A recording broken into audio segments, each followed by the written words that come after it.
আসসালামু আলাইকুম গাইস, সবাই কেমন আছেন? চলে আসলাম আপনাদের জন্য নতুন একটা ভিডিও নিয়ে। আজকে আমরা ভিডিও বানাচ্ছি বাসায় নিজে হাতে পিৎজা বানানো। আমার ওয়াইফ পিৎজা বানাচ্ছে। প্রথমে আমরা রুটিটা মেক করে নিয়ে আর উপরে পিৎজার যে সসটা দেয় সেটা আগে সসটা দিচ্ছি। ওটা দিয়ে তারপর আস্তে আস্তে ওটা মাখানো হচ্ছে। ওটা মাখানো হলে তারপরে আমরা সবজিও কিছু অ্যাড করছি।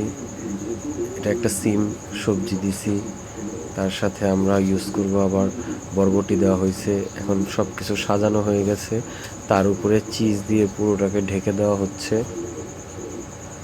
চিজ দিচ্ছি, চিজ দিয়ে পুরোটা একেবারে ঢেকে দিব।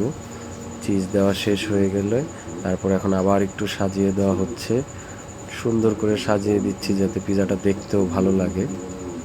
সাজানো হচ্ছে। সাজানো শেষ হলে তারপরে আমরা এটা পুরো রেডি করে ফেলবো।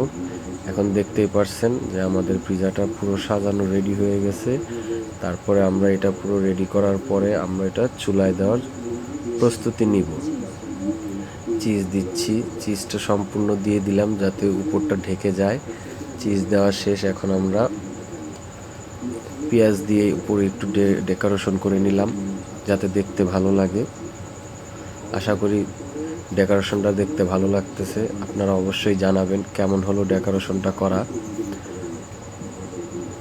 একটু তো সময় লাগে ডেকোরেশন করতে, তাই আস্তে আস্তে ডেকোরেশনগুলো ক্লিয়ার করতেছি।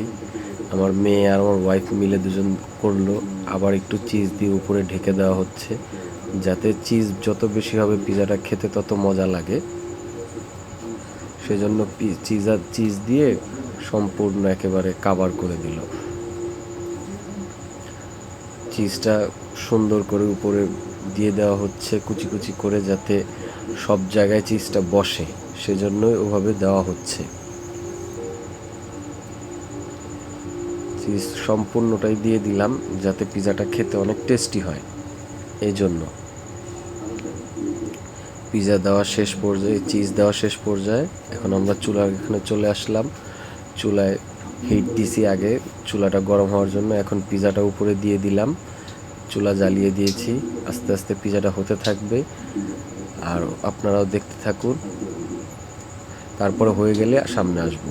এই যে পিৎজাটা রেডি হয়ে গেছে, এখন আমরা খাবো কেমন হয়েছে। আজকে আমাদের বাসায় আমার ওয়াইফ নিজের হাতে পিৎজা বানাইছে। পিৎজার ভিডিওটা এতক্ষণ দেখলেন, এখন আমরা পিৎজাটা কাট করব, ঠিক আছে?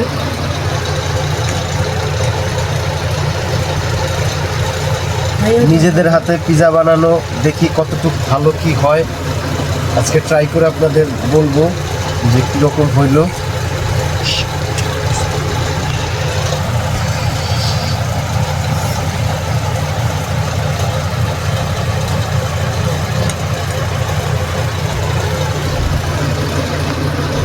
আমাদের আয়ন ঘুমাচ্ছে, না হলে আয়নকে নিয়ে পিৎজাটা কাটতাম আমরা।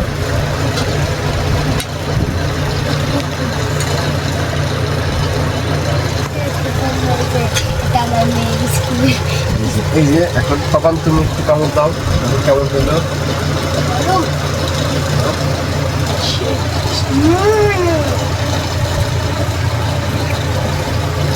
অনেক মজা দিলাম।